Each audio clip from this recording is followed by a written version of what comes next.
Well, hello, everybody. And guess what? We're back. We're back after a couple weeks of a break here in the Ricecast. We are back with a new episode. Is this a new season? Let's call it a new season. New season. Yeah. This is season whatever of the Ricecast. We have been doing this for a while, though, now, Pastor. Time flies when you're having fun. We've had a good time with it. It's been going. The listeners are devoted, and they are anxiously awaiting the new season, which is dropping right now as they listen. Maybe you're new to the Ricecast. Maybe you've come along some point in the last month or so. My name is Anthony Russo. I'm sitting here with Dr. Pastor Willie Rice. We are in beautiful Clearwater, Florida, as we record this, in just the first few days of August. Yep. It's August now, Pastor. It is August. We're here. We're a couple days from things kind of ramping back up here at Calvary, as is our rhythm. Actually got a pretty cool thing. There's so much I want to talk about here right at the beginning. But in a couple of weeks, we're doing a pretty cool thing. It's kind of a launch off into our fall season of ministry called the Leader Rally. Pastor, Can you tell some people a little bit more about that? Yep. Our Leader Rally, sometimes we talk about as a vision rally, is just a gathering for, it's really, when we say leader, we really want every volunteer, every worker, everybody, and just people who want to lean in. Like, so if you don't have a position or a title, we're not checking that at the door. We're just gathering people across all four campuses. Now our fourth campus, Crystal Beach, which opens in September, but they're really already online meeting, so they're going to be here, a lot of them that night, and we've got some big announcements about our campuses that we want to share. Okay, in terms of just some leadership positions that we get to announce, and we think we'll be sharing some really exciting news that night that involves a couple of our campuses, and just talking about the year ahead. It'll be a fun night. There'll be some great worship. So we really encourage people. It's kind of a kickoff for the fall season. Sunday night, August 14th. That's right. Sunday night, August 14th at the Clearwater campus. And for those of you, maybe like me, okay, I'm here. I'm plugged in at Calvary. I love it here. But I've only been here a couple years, Pastor. There are those here that tell me that the Leader Rally was a big shindig for a while. Is this true? It's gone through different rhythms, but, and again, COVID interrupted everything. Right. But this has been something we've done through the years, maybe not every year, but I think it's a healthy thing for us to gather people, and it has been a big deal. We've had some great nights, and it's just an exciting time of year. It's like everybody's ready to get back at it, and even if you don't have school-age children, it's like school kind of determines a rhythm of the year. Yeah. There's a vacation season. You can go wherever season. And then we got to get plugged back in. We got to go. And so we've had a busy summer. It isn't like the church is taking the summer off. We've had a very busy summer. A lot of things happened. It's just a different rhythm with camps and mission trips and VBS, and it's a different rhythm. But now you're ready to get back into some week-to-week nut and bolt, blocking and tackling. I'll throw all the metaphors out, especially since football's coming up. All the things that we just need to do as part of our weekly rhythms to stay healthy and stay on mission. It's time. It's time to kind of re-engage that. And so we're excited, and August 14th is kind of the kickoff to this ministry season. It's going to be fun. It's going to be a really fun night.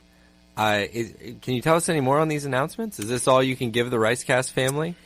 What can you give them for? Well, we have two of the campuses we've been looking for a campus pastor for, right? Crystal Beach, right. We have not announced formally the campus pastor there. And as everyone knows, we're looking for our next campus pastor at East Lake. That's right. And I believe we'll be able to share news on both fronts. Wow. Is that kind of breaking news? But it's a teaser. We're not going to... That's a Ricecast exclusive. It's very top secret. I don't think anybody knows this. I'm sitting in front of a manila envelope that says confidential. As we say, that's not true. But it will be fun. Thanks for sharing a little. We got a little more out of you for that one. Okay. For the Leader Rally, you're going to want to be there. It's going to be a really fun night. Pretty exciting thing happening now. So you were with our Seminole family this last Sunday. How was that? It was great. I've been wanting to get back down to Seminole. It just seems like, again, the last year made it very, very hard a lot of times. So we were back in town from our study break on Friday, and I looked at the dates a couple weeks ago and said, boy, I'm itching to preach. How about if I just go to Seminole and preach on the 31st? So we didn't stream it. I just was at Seminole, just great to be with those folks, and we love our Seminole campus. I love every campus, and when you go, you see the people, and of course there are people who are part of the Clearwater campus for years who are down there, and I miss seeing them. That's the only thing I really hate is just you miss getting to see them, hug their neck, and so you go back down and you go, hey, it's good to see you, it's good to see you, and they're like, well, we see you every week, right. But I don't get to see them. But it was such a joyful congregation. Tom has done a great job there. They had just gotten off a mission trip that that congregation had done. I think a few folks from Clearwater went with them. Yeah. But it was predominantly a Seminole campus mission trip, and they were excited about that. So there was just great joy. I thought the crowd was good, and so it was just a lot of fun to be back down there. Love the Seminole. That's my neck of the woods. Yep. That's South County. That's where I live. Well, I went to Seminole High School. I grew up. Oh, in that's Seminole. right. Yep. That's right. I forget. Which is like the second best high school in the area. Well, Largo High School is obviously running miles ahead of everybody else. So you're down there, but then this Sunday you have kind of a cool thing you're lined up for. You're teaching. Where are you teaching this coming Sunday?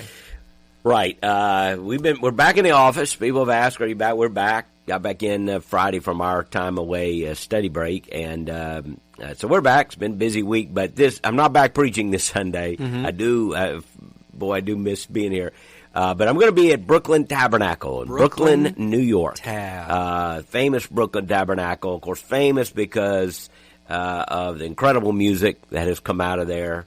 And then also just the incredible leadership of Jim Simbala, the pastor. So Jim and Carol does the music. They're like a dynamic duo, and God has used them in such a mighty, mighty way. I've heard so many people who said that's like, there are a lot of people who, of course my preference is for Calvary, but I've had friends throughout the country who say, that's one of the greatest churches I've ever visited. And you are just going to, and a lot of people have told me, that's the greatest church I've ever visited. Yeah.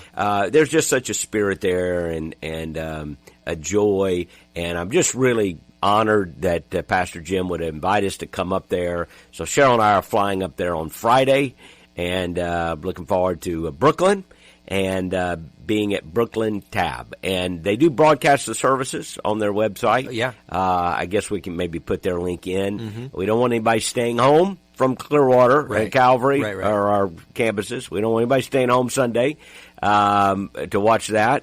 Come to church or watch Calvary. But afterwards, maybe you can log on and enjoy Brooklyn Tab. Or if you go to one service, you're available for another one. I think they have one at 9, and then I kind of have to get used to this, one at 12. Oh, wow. Yeah, one at 12. And you have to do a refresher on the message. I may be eating a sandwich while I'm in the service. Starting at 12. Yeah, that's a little bit, but I think they have a longer service because they just do such a great job with music. I don't know that actually that it's that longer, but then there's a good break between the two. Right. So anyway, starts at 12. So I'm excited about that, and then we fly home Sunday night. But hope to get some pizza in Brooklyn. Maybe, don't you think? Oh, you got to do pizza. That. I feel like there's so much. Yeah, you could eat so much up there. You're really going to have to really prioritize that. But we'll be praying for you for sure. That's exciting. It's kind of a sweet. Some of you that have been plugged in here, you'll remember. I think Jim came and taught. Last January. Right, Pastor Simbala was here in January, and hopefully he'll be back again. And that was just a great day. And then their singers came that's this spring, and that was an incredible night of worship. So we've just grown very, very fond of our brothers and sisters at Brooklyn Tab, and they've been so kind to us here. The Brooklyn Tab Singers, this is a fun fact. You may not know this. They came in the spring, and they did a wonderful concert here. Everyone was buzzing about it. It was just a great night. And they allowed us to record it and share it. That's been viewed over 150,000 times, I think, last time I checked. And just every week comments coming in. What a blessing it was. Pastor Simbala even has asked, I think they've linked it, or is it, can they have permission to use it? Because he just felt like shout out to our media team. They did a fantastic job capturing it. If you weren't there, even now, if you go on our YouTube channel or type in Brooklyn Tab at Calvary, Clearwater or something, it is a great night. The music comes across incredible on the video. It's just, I've watched it several times. It's fantastic. Yeah. Well, like I said, we'll be praying for you, and that's a very fun thing you get to do. Hey, last thing here, just kind of maybe housekeeping calendaring thing. Just want to give a big shout out to all the teachers out there. We got specifically this.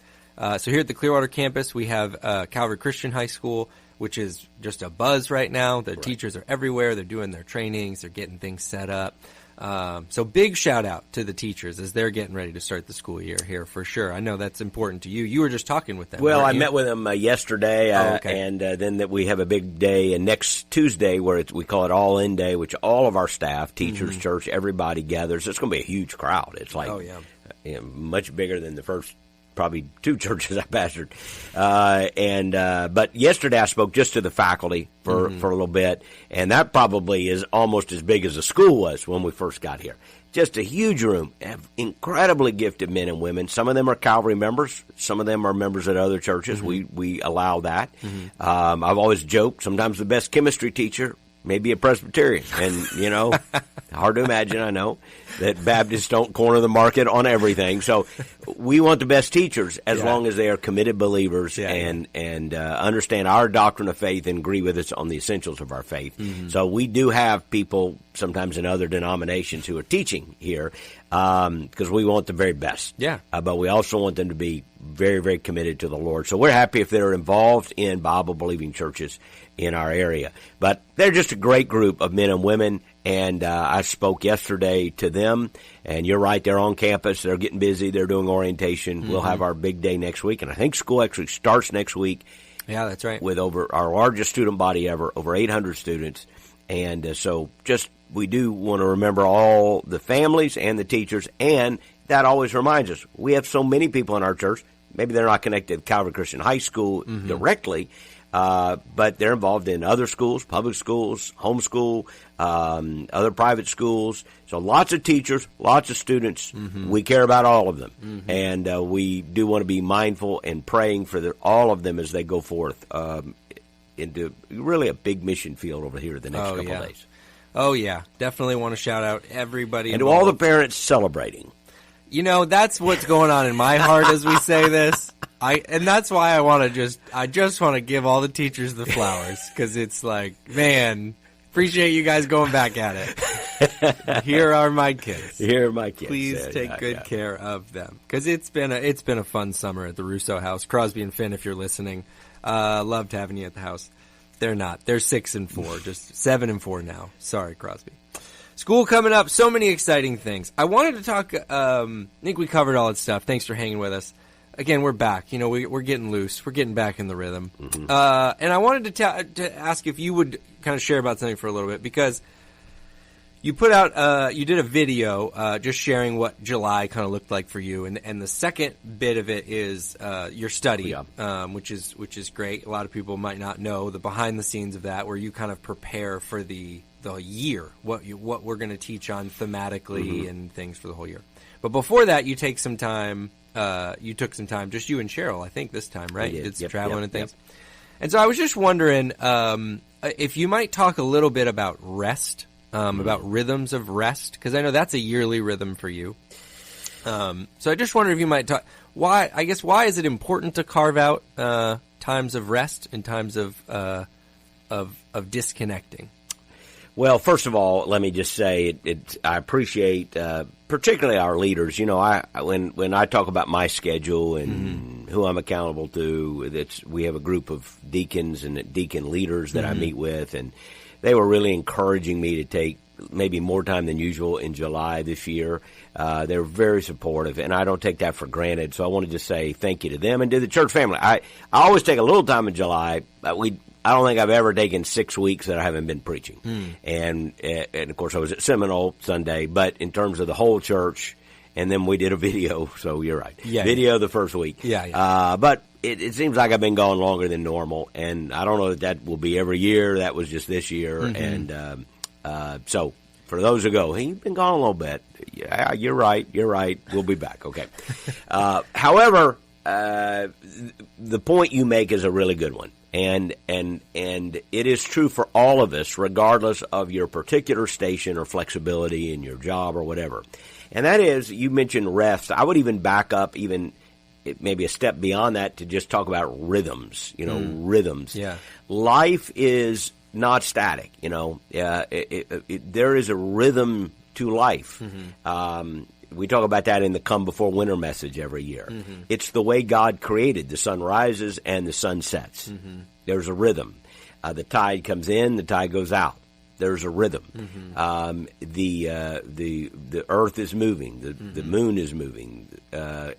So things are moving and changing. So there's 7 days to a week. There are 12 months in a year. In each year, there are also seasons. So about 3 months in each season. And all of these constantly changing, moving, repeating rhythms, though, mark our life. And I think, therefore, they should mark the way in which we conduct our life. There's a wisdom to that. And they do, whether you think about it or not. You go to bed at certain times. Yeah. And by the way, physicians have long said that we should have a very predictable rhythm of that. Whether you sleep 8 hours or 6 hours, or you're one of those people who sleep 4, or one of those people who sleep 12, whatever, hopefully not that much. But they've often said it's good to go to bed at the same time, wake up at the same time. There's rhythms. Our bodies need that. Our souls also need it. And I think that's the point of the question here. Our soul needs rhythm. And you go, well, where's that? Right there in the beginning of the Bible, where on the seventh day God rested. Now, why do you think God rested on the seventh day? Because he was worn out. God was just plumb tuckered after 6 days. Right. Well, we know that is not the case. Yeah. While God created the heavens and the earth, God is, inexhaustible in his greatness and strength. So we don't think about a worn-out, tired God needing to recoup. Why then did he rest? If not, to give us a command, an example, a model. And so the way in which the world is created and God himself has modeled for us calls for us to rest. And I think that's the point. It's so critical to our emotional and, I think, spiritual health. Yeah. And so I'll tell you this quick story. A couple years ago, and I'm one of those guys that always felt a little guilty when you take time off. And, I always enjoyed time off, but I was worried, what are they saying about me? What's somebody going, saying? Right. And so and so. And, if I took 1 week, somebody, and they meant well when they, I'm not trying to fuss anybody, but I'd take 1 week off and somebody would come and say, last week was the week my brother-in-law drove in from Oregon. Sure. And you weren't here. Yeah. And I'm like, I know, I wasn't here. And then there's the old preacher joke, by the way, that, well, the devil, a lady came just yelling at the preacher and he'd taken time off and said, well, the devil doesn't take a vacation. And he goes, and that's why he is as mean as you are. He probably didn't say that. He just wanted to say that. Yeah. But a couple of years ago, I'll tell you this story. I was, maybe around 50 or so, and you start feeling things, and we just had a hard run here. The church had grown. It had been busy, given everything we had. And there was a spring, a couple of my close leaders will know this. There was a spring, I don't know the exact year. That's probably been 8-9 years ago now. Okay. I just thought, I'm out of gas. There was a tiredness, and it wasn't just a physical tiredness. It was a kind of an emotional weariness. And I just realized, and I sat down with, again, our leaders have been so great. I sat down with one of our leaders who was chairman during that time and I'm not very good at confiding that, but I just did. I said, I really feel tired. And I'm so grateful for his leadership to say, well, you know what that means? You have to take some time. You have to refuel. And I began some rhythms about that time that I continue now. The study break is a part of that. Pulling aside to just take 2 weeks, or about 2 weeks, to do nothing but study and pray and read, and that's prep. Yeah. And so it's kind of work, but it's kind of rest. I'm working on the church every day, and that I'm in the Word, and I'm reading, and I'm writing. That's all I'm doing. And Cheryl and I have been doing this now for almost a decade, I suppose. We never turn on a TV during the whole time. It's kind of a thing now. We never turn on the TV. We have limited access to media, no internet. Cell coverage is really lousy, which is beautiful. And we just read. We read. If we get bored, maybe we'll play Yahtzee at night or something. Some nights you've read all you can read and you play a card game or just something like that. But mostly we just focus on reading, studying, and of course she's always working on something to teach, so it works out good for her. Mm-hmm. And we don't see each other for hours at a time. She'll be up in one place and I'm down at the other, and we just work. Mm-hmm. But it's a time of rest for my soul. Yeah. So you're building. You learn from that experience to build it into your rhythm to rest. I'm curious your thoughts. It's so interesting, first of all, to hear you say, you think if I'm out for a week, what will they say? Because it's just being able to serve here for a while. You are one of the more hardworking people I've ever worked with. You're always in the office. I mean, if people don't see you here, you're usually out serving another, serving NAM, you're just working. You work so much. So that's really interesting to hear that. Where do you think that comes from for you or for other people, that inherent guilt? Or maybe guilt's not the right word, but what's the resistance to rest? I don't know that I can speak to where it comes from everybody else, but I think it may be tied to a sense of, just generally speaking, sense of approval for those of us who feel like you and a lot of people in leadership, while they may be secure and confident, that maybe the dark side is this wanting to be approved, wanting to earn the favor of others. And then so if somebody looks at you in a negative way, kind of you're like, that hurts. Or they criticize you, it hurts. So I think in a way that may be part of it. And that's not necessarily healthy. Obviously you want to please people. I mean, you don't want to be a psychopath. You want to please people. You want to get along with people. Jot that down. You don't want to be a psychopath. Words of wisdom. Big takeaway from today's podcast. When I hear somebody go, I don't care what anybody thinks, I think, oh, that's stupid. Yeah, you do. You should a little Of course you do. Otherwise you're, walking naked down the street. Of course you care what people think, and we all hope you do. But I know what they're saying. There is a sense in which there is an unhealthy enslavement, an unhealthy bondage to what the expectations of others. And you have to get over that. You have to realize I can't please everybody. I'm not Superman. I can't be on all the time. I heard of a pastor, well-known pastor. He took some extended time one summer, and he talked about that. And I know not every job can do that. Right. Okay. Right. I fully understand that. That's why I think we all hesitate with that, even saying that. But there is something about pastoring that is emotionally draining, and it is the weekly rhythm. And so he was going to take a couple of weeks to focus on the coming year, and he talked about how he was really at a breaking point. But he did it, and of course somebody made a flippant comment right before he left, like, "Well, I don't get to take," and he thought, well, he felt guilty all over again. But he did it anyway. And I remember him telling a story. He said, about a year later, the guy came up and said, "Hey, remember that thing I said to you?" He said, "I didn't mean it. I was just kidding." And the pastor said, because he knew how much he needed it. And he later said, "I almost lost my ministry because I was worried about one person, what one person said, and they didn't even mean what they said." Right. So we all deal with that, not just pastors. This is about us. I think the unhealthy part is I got to please, I got to perform. And there are certain personality types, certain Enneagram numbers that are more wired that way. Yeah. And, I probably am wired that way more than some people. Right. So, I have to confess there's always that sense of there's a guilt. Yeah. If I'm not on, there's a guilt of what somebody's going to be thinking. Right.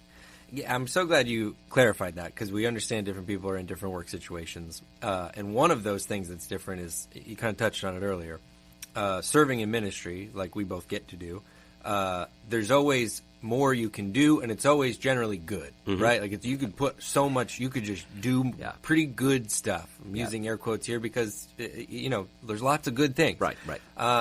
So you very much could. Oh man, Pastor, you were out that 1 week, and that was the 1 week. I mean, that story could be repeated 52 weeks a year. Every single year for all the time. That could happen. There's a first Sunday for somebody at every campus every week. So I guess I'm just kind of curious. So as you've processed that and gotten to a point where you're like, I know I need to take time off. I also know that it might be someone's first week at Calvary, and I might not be there. I actually talked to somebody yesterday, and they were very pleasant, but they said they were excited about being back. They said, yeah, my neighbor's been coming for like 3 weeks now, and I'm telling them we have a pastor. He's just not been here. And I said, well, I cannot wait to meet them. Yeah. And again, this is not, we're not complaining here, because and I both, what a privilege to serve the church. But one of the things about ministry, and there are probably other occupations that this is like, maybe people who are in doctors or others, I don't know, but you never really feel off, Yeah. You just, sometimes I've looked at other jobs occasionally and gone, well, it must be nice to check out at 5 o'clock, and you're just done. Yeah. You're just done. I don't have to think about anything until I check in the next day. Some jobs, you don't ever get to do that. You carry that, which is why you have to build in certain rhythms in your life to do that. I think the way you understand it is you just look at a big picture, which is if I don't put those boundaries in place and I don't have time to rest, then in the end, I'll fall apart and everyone will be disappointed. As somebody told me one time, the person who complains because maybe you had a boundary for your family and you spent time for your family will be the first person who criticizes you when your family falls apart. So you can't please everybody. And again, I have no complaints. Our people at Calvary have never, in fact, I don't hear it from people. People have, just like they're so gracious. Yeah. We're glad you're taking time. Please stay. We want you rested. I have no complaints. Yeah. Just so grateful for that. I think it's just internal. There's an insecurity there that is somebody going to be disappointed. Sure. And here's what we're saying to you, because this isn't about me, it's about all of us, is you have to have that Sabbath rest. And that's part of that principle. We understand there is a Sabbath fulfillment in Christ, so we're not Sabbatarians in the sense that we believe that there's, we have the Lord's Day. It's not the Sabbath day. There's a little bit difference. And so I wondered how deep to get into that. We feel the Sabbath is fulfilled in Christ. But there is this principle of, again, one day a week needing rest. And I think we need at least that much. Most Americans have a weekend, but when you think about all the jobs that need to be done in home and family and, around children, it's very hard to get that day of rest. And so I think we could recover that principle. A lot of people have written about this. You can, look at some things. I know people that check out of social media one day a week. I know people that say, hey, one day a week we're not going to have the TV on, or one night a week, or something like that builds rhythms of rest into your life. Rhythms that you pull apart.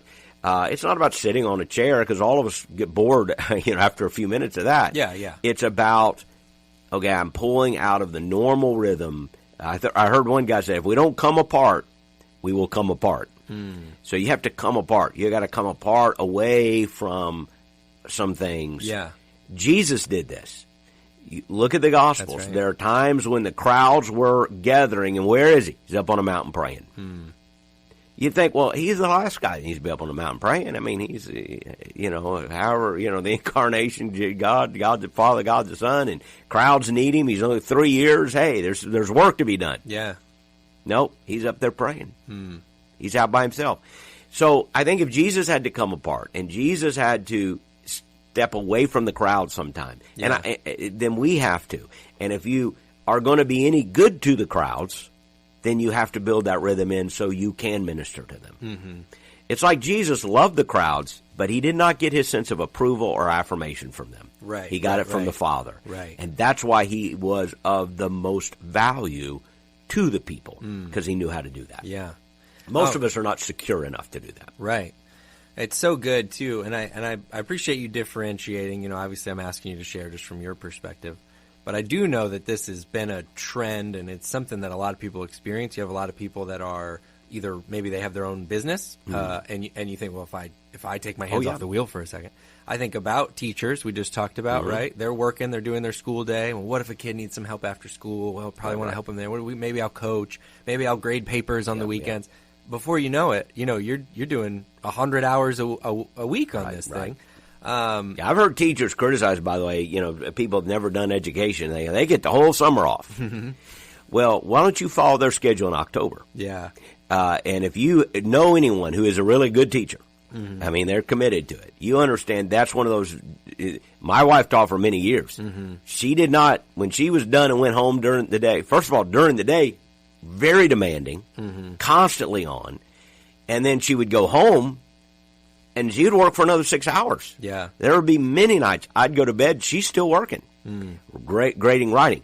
So the summer kind of balances it out. I promise you. It balances it out to the time commands during the year. But you're right. I just didn't mean to interrupt and get off point. You're right that there are numerous professions that are like that. Yeah. And we're not saying if yours isn't like that, that is not as important. We're just saying they're different rhythms. And what I'm saying is you need to build rhythms of rest in your life that allow you to physically recoup and also allow you to spiritually refocus and also allow you to focus on the primary relationships in your life. And what I would encourage is just as God has given us a daily, a weekly, a monthly, a seasonally, and an annual rhythm to our life, all of those. Okay, what are we doing daily? Now, we're working every day, but there can be moments during the day. There can be margins every day. Like what time I go to bed, when do I turn the TV off? I know a man who, when he goes home at a certain time, after a certain hour, there are no more emails. In fact, he told me, and I looked this up, in France, depending on the size, I think it's France, depending on the size of the company, it's illegal to send emails after a certain hour. Oh, wow. I believe that's true. And because I remember he said it, and I thought, that's not true. And I looked it up, and it was true. It's the law, like if you're in a big company, you can't send an email after hours. Now, they pass probably more laws than Americans would like. But I understand what they're saying. The principle, yeah. There's a principle of, hey, after a certain hour. So you need a daily rhythm. I think you need a weekly rhythm. When am I taking time off? When am I resting, allowing myself to a little bit of time when I'm not on, and I can focus on my family and also focus on spiritual things, How about that monthly rhythm? Is there something special once a month? Seasonal rhythm. Winter, spring, summer, fall. Is maybe there's a weekend every season. I've told couples for years, a lot of couples I did premarital counseling with, and I don't do much premarital counseling anymore just because of time, but a lot of the ones who I've told this to, they all remember it. I got it from Charles Lowry. 3 Ds. It's a 3D relationship in marriage. You need to dialogue every day, so a little bit of time. You need to date weekly. I always said weekly or regularly. So some people it's a monthly date night. And some people it's a weekly date night. Depends on a lot of things. Right. But weekly or monthly, there's got to be a regular date night when that couple it's just them. Okay? Drop your kids off at the Russo house. Do whatever you got to do. You got to get away. All right? And then seasonally, you depart. You depart seasonally. So winter, spring, summer, fall, every couple needs to get away at least one night and preferably a weekend. And it's amazing how that little 3D reminder, dialogue daily, date regularly, depart quarterly, that's just a part of what we're talking about. That's in relationships.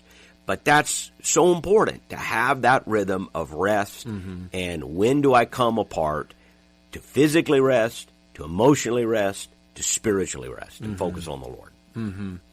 It's so good. And I know that, and like you said, we've clarified several times. I know different people are in different job situations. Different people are in, there's, I grew up with a single mom. I know there's parents that are in a situation. That's very tough. But it doesn't minimize the importance of this principle here. Right. And I'm glad you brought in, you talk about that Genesis, the meaning of that Genesis pact. God rested. You talk about Jesus getting away.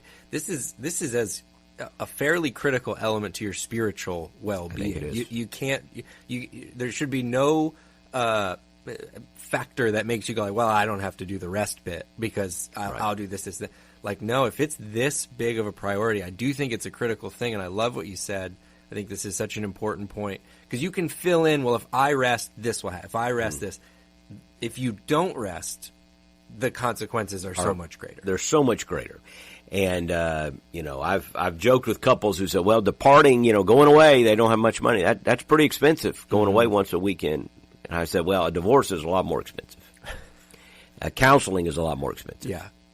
I said, cheaper than counseling, and honestly, more fun. Go stay somewhere nice or something. Yeah. And I'm not demeaning counseling. I'm just saying you have to make the investment. Yeah, and one of the we know this with kids. You have to make the investment if you want to get the return. And the investment is time. Time. You have to make the investment in that relationship with your wife or husband. You have to make the investment in that relationship if with your kids. You don't get the dividend without the investment. And again, 100% understand that in different life situations, different times, people have more flexibility than others. It's a reality of life. I wish I could give everyone maximum flexibility. When you have younger kids at home, it's much harder. Much easier now for Cheryl and I to go away for 2 weeks. It's easy now. We have kids. I don't have a dog. We're gone. All right. You have kids. Who's keeping the kids? I can go for 2 weeks. The world will fall apart, and it probably would. The point is, you've got to figure out in your station of life with what you're able to do. And we certainly empathize. A lot of people don't have discretionary time or money. I get it. But you must find a time to create margin in your life. Margin is time. Time to rest, time to reflect, and time for God. And frankly, time to recreate also. Time to just have some fun. Sure. And you've got to figure out your pace and your rhythm, but do it. And don't apologize for it, because it's going to help you be more effective in the long run. It's like sharpening the axe. When you're sharpening the axe head, I know all of us are familiar with, you're a lumberjack. So, but if a man stops and sharpens the axe, he's taking time away from chopping the wood. Right. But the wise worker would know, I'm going to get more done with a sharp axe. That's right. Than just to keep pounding with a dull axe. Right. And I look at rest, reflection, recreation, and even spiritual refreshment as a time to sharpen that axe and be more effective. It's so good. I hope you're looking for where you can do that again. We're feeling it here. We're getting into fall. We all know the holidays are right around the corner. Things start picking up fast. You start getting, if you got kids in the house, you're getting them to school, you're getting them to sports. We know how quickly that this calendar can pick up on everybody. So I hope as we're starting those rhythms that you'll look into how you can incorporate the kind of rest we're talking about into your situation, whatever that might be. So, Pastor, thanks for sharing on that today. It feels good to be back. It really does, and that's the joy. When you do have a little rest, you're that much eager to get back. You're energized, and you can hit the pedal to the metal and go full bore. So we're ready. We're excited about the year ahead. We've got a lot of activities happening in the next week or so with our deacons, with leaders here, and then with the whole church. And I think our team is all itching to get back to our normal weekly rhythms here at Calvary, and we're excited about the fall ahead. It's going to be a fun couple of months here. It's always a fun time at Calvary, but particularly fun here. Hey, appreciate you listening to the podcast. Appreciate you telling your friends about it, leaving a review wherever you listen to podcasts. That's really helpful. There should be a certain amount of stars there. It's pretty simple to do. If you would take a minute to do that, if you haven't done that already, and just if you want to give us all the stars, do that. Don't overthink it. Just do all the stars. But we really appreciate you listening and coming along for the podcast journey, and we'll be back with another episode here very soon.